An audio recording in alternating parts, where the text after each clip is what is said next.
おはようございます。おはようございます。ブログをこっちのチャンネルに引っ越すにあたってちょっといい機会なので、自己紹介を簡単にね。ロシア語と日本語が混ざっていて皆さんに申し訳ないので日本語のコンテンツをこのチャンネルでよろしくお願いします。よろしくお願いします。行ってみましょう。名前は、泉です。ビクトリアです。出身地は、日本の鹿児島です。ウクライナのオデッサ。年齢は26になりましたね。29です。3歳上だから。職業は僕は IT ベンチャーの企業でデザイナーをしています。メインは UI なんですけど、デザイナーが1人しかいないんで、グラフィックもモーションもいろいろ作ります。何でも屋さんって感じなんですそうですね。一応 UI メインでね、ウェブとかアプリの UI をメインで作ってます。最近だったら 3D とかもやるし、デザインが好きなんでデザイナーって言ってます。私が内装デザインをやってます。大学で建築と内装を4年間日本で学んでて、今2年目。まだ全然経験も何もないんですけど、ちょこちょこ。犬は猫どっち？犬。猫。付き合ったきっかけはすごい面白いストーリーを期待してると思うけど、そんなに特別なんじゃないんだよね。普通にネットでね。一番付き合おうって意識しだしたのはデザインだったね。建築、僕も学生の頃建築だったんで、建築を一緒にやってる。めっちゃ建築の話してたね。確かに。どのくらい付き合ってるの？3年半ぐらいか。3年半やっぐらい。てから。3年半ぐらいだね。3年半だ。3年半です。お互いの第一印象は、すごい真面目だなって思ってた。安藤忠についてこんなに熱く語れるんだと思って、自分の好きなことに対してすげえストイックで真面目にやってる人なんだなって思った。なんかうまく私の話を広げる人、自分の経験からしか話せない、けど泉は他の人の話を拾って話題にするのをうまいなって。でも最初はやっぱ緊張してたから、俺もちょっと頑張って喋ろうってちょっと思ってた。盛り上げようと思ってた。海外の人と付き合うのに心配はなかった。海外だからっていう意味で心配はなかったかな。だってどっちかっていうとさ、性格とか話題が合うかなっていう方に気がいってて、合うから別に心配はなかったかな俺は。海外の人だからやめようみたいなメッセージしないようにしようとかそういうのなかった。どうかな別に。私はそもそも日本に住んでたから別に、私にとっては泉は海外の人だけど、別に、あとちなみに日本人だろうがロシア人だろうがそういうタイプもないです。そうね。泉もないでしょ。なんか外国人と付き合いたいみたいなそういうのもないし、私も日本人と付き合いたいと思うわ。直接ビクトリアに対しての心配じゃなくて、ご両親に挨拶とか行く時とか結婚式は招く側なのか行く側なのかっていうところでどうすればいいんだろうっていう心配はあったけど、でも心配っていうよりもなんかサンプルが少ないみたいなお互いの嫌いなところはこの流れで好きなところから始めてるの。せっかくいいところがいいってさ、お互いの嫌いなところか。おならなら臭いね、胃が腐ってるからしょうがない。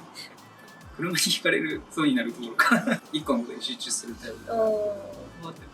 ゆずがあるって言ってこれ聞いてキーみたいな感じ。こうなるのはいいんだけど、自分を身の危険にさらしてほしくないっていうお互いの尊敬してるところ、そのバイタリティかな。俺はやっぱりその自分の好きなことにストイックで行動に移すからかな。恥ずかしいこれ誰が見たいのこれこのすいません学ぶのすごい上手くて、これを学びたいと思ったらすごい一生懸命に朝4時とかに起きて 3D を勉強してたりとか、めっちゃ本買ってたり本読んで何か新しいデザインを覚えようみたいな、なんかこんな年になってるこんな年になってるなんだろう、もう学生じゃないのに勉強し続けるっていうのすごい割と当たり前でしょ。私が何も勉強したくないですよ僕的には漫画もそれも一緒のもんだからね。結婚してますか？式を挙げた。結婚はしてます。今年の5月で半年前ぐらいかな。令和婚？5月1日にナイスアイディアだと思ったけどね、ナイスアイディアすげえ俗っぽかった。普通の式を挙げた。まだ挙げてないですね。挙げてないね。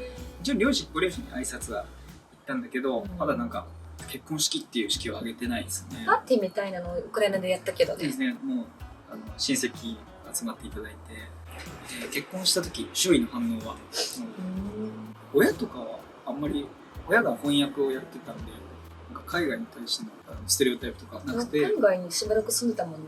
あ、そうそうそう、イギリスに行って、別にそこまで驚きはなかったけど、友達とかは国際結婚大変だねみたいな。そんなことないけどみたいな。大変だって言ってて、すごいみたいな、驚きがすごかった。で、大変じゃないの手続きとか知らないから。これは楽になんもないよみたいな。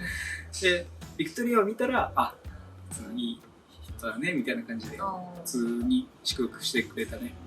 みんなあれだね、なんかあれ家で何語で話してるみたいな感じだよね。そういう感じでなんか大変そうっていう。そうで、うちの家族はね、なんかおおみたいな、普通に結婚の喜んでくれたというか、なんで泉でいいのみたいな言ってたもんね。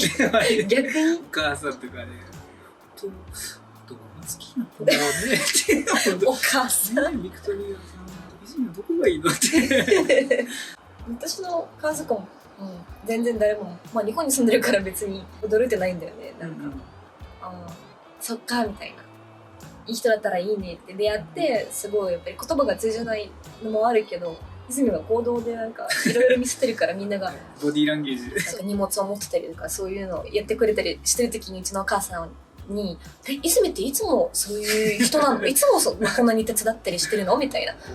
言葉喋らなくても行動で表すことが大事です。国際カップルで大変だったこと、俺も海外の人ですかって聞かれて、あまりにも唐突に聞かれるから、日本人ですみたいな感じになって、本当に海外の人っぽくなっちゃったことが大変だったから。嘘ついてるんじゃないかじゃないかみたいな。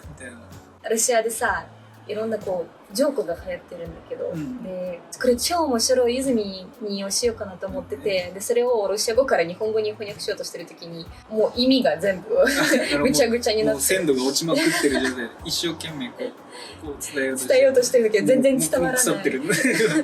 これが面白いんだよ、笑って、ここも笑うんだよって笑って伝わらない。ニュアンスがね、その勢いが大事だからね。その時にちょっと悲しい。相手のことを一言で表すとジャスティスか。ジャスティス。じゃあエフィシエント。エフィシエント。効率よくていいかなっていうのして。容量がいい。容量がいい。てかもう全部こう工程を踏んでやってるのはすごいなって私が結構勘でやってたりとか。これはまあこうってできた。で泉はもうこうやってやるんだよみたいで綺麗に収めようとしていったりとか、何回もこのパターンを使えるようにするとか。システム化好きだね。システム化、そう。難しいなこれ。褒め合うっていう。なんかもっと俺臭いとかおならとかおならマンにしていい。効率よくおなら。効率よくおなら。はい、次。どっちが主導権を握っている？面白い質問だね。いろんな主導権あるからね。生活に関するとか住居に関するイメージとかは鳥ファーストの方がいいなって俺は思ってて、なんでかっていうと俺スペックで見ちゃうから、もっと生活の中でどういうタイプにするかっていう、そういうのはなんか鳥の方がいいかなと思って、あえて家具とかそういうのは任してるって感じ。もうそうね、インテリアだし、インテリアとかガーデニングセンスいいし、シーズルかの私。効率はいいね。そうスペックとシーズルかみたいな。そうね。質問に答えるなら主導権は握らないというか、ここにこう2人で置いてやるみたいな、握らないみたいな。で思ったのは、なんか子供ができたら多分変わるんじゃないかなって。なんか子供は国際学校に行くのか、そういうのは結構喧嘩するんじゃないかな。前提としてその子供が選ぶっていう状態が俺は美しいと思ってたけど、子供が判断できない状態の時には子供のことを想像して俺ら2人がこう喋るように議論しないといけないから、その時にすごくこうどうするっていう話が、握り合いが起きるかもしれないね。その握り合いもこれからブログに残す。握ってるなこいつみたいな。はい、次。喧嘩する？しますね。するね、たまに。おなら臭すぎて、何それってしない方がいい。どんな風に喧嘩は収束する？おならの時にどういう？泉謝って終わり。謝るしかないもんね。癖になるもん。はい、次。我慢してることあるって。おならを我慢してる。俺も我慢してるおなら。あ、でも肉食べないから、なんかその肉を食べないメニューはすごく選ぶ。我慢っていうか、チューニングしてるところ、確かに。ピザでシーフード頼むとか。お互いの生活リズムが確かに違ってたので、ちょっとこう喧嘩なりがちっていうか、めっちゃお互い我慢みたいな感じだったよね。結構時間を私のために使ってっていう話じゃん。そうね。私の方見てみたいな。泉のスタンスはなんかどっかで生きてるだけですごい幸せなんだよって言われた時があったんだけど、何それ一緒にいたいんだよ、ここがいい。そう思うよね。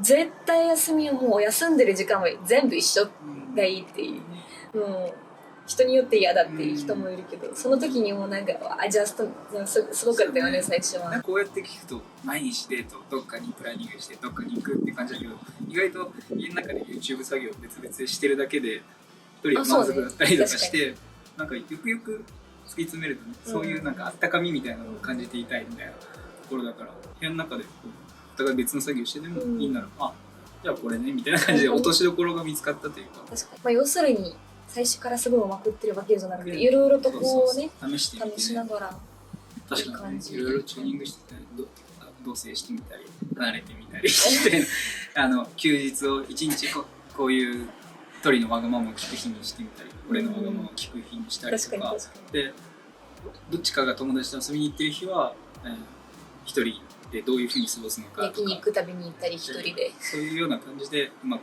やってますね。確かにあんまルールはないね。将来の夢は30になって将来の夢か、もう自然に囲まれてのんびり暮らしたいなと、もう家族と友達といい関係で人間関係で暮らせたら最高だなって思う。すごい落ち着いた夢だね。いやでも多分究極的にはそうだと思うよ。お金とかもそれに全部使えたらなって思うし、なんだろう、作品を作りたいね。落ち着いたところで自分のペースで割と作りたいな。自然がいいね。自然の中に住みたいね。